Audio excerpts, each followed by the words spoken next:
Knowing where we come from is a core part of being human. We trace our family trees, look for our parents' traits in our own reflections, and build our identities on a foundation of shared history.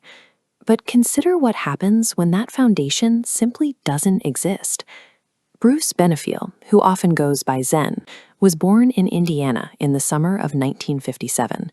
He was orphaned at birth and placed in a state facility, spending the first 6 weeks of his life waiting for a family.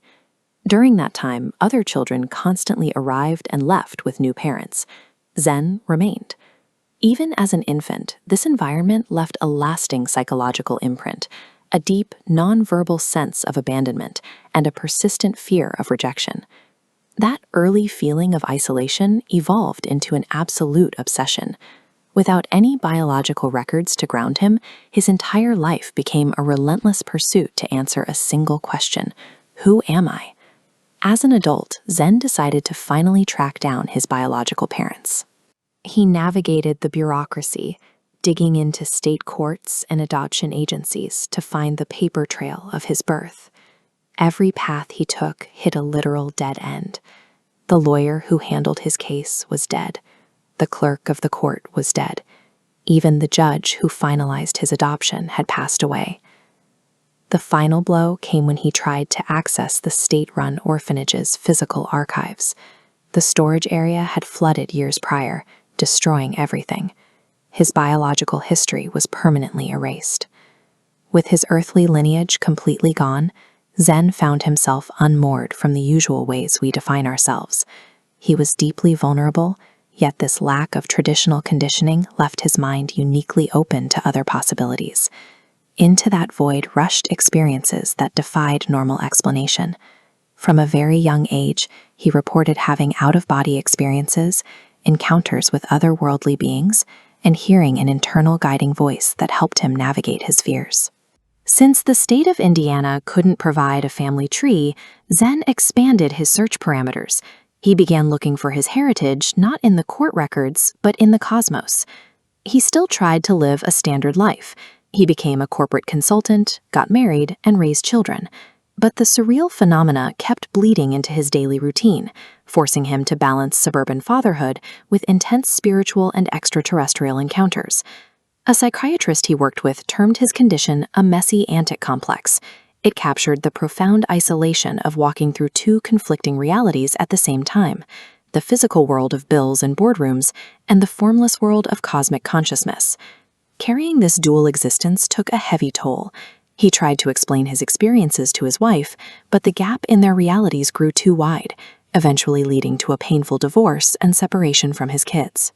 Surrounded by outer tragedies and intense inner visions, Zen needed a survival mechanism. He needed a logical, structured framework to reconcile the physical and the spiritual, if only to prove to himself that he wasn't losing his mind. He found that framework by developing what physicists call a T.o.E, or theory of everything. As he dove into the sciences of complexity and theoretical physics, he noticed a striking overlap. The language used by quantum physicists to describe the fabric of the universe was almost identical to how ancient mystics described spiritual awakening. The spiritual belief in universal oneness had a scientific counterpart.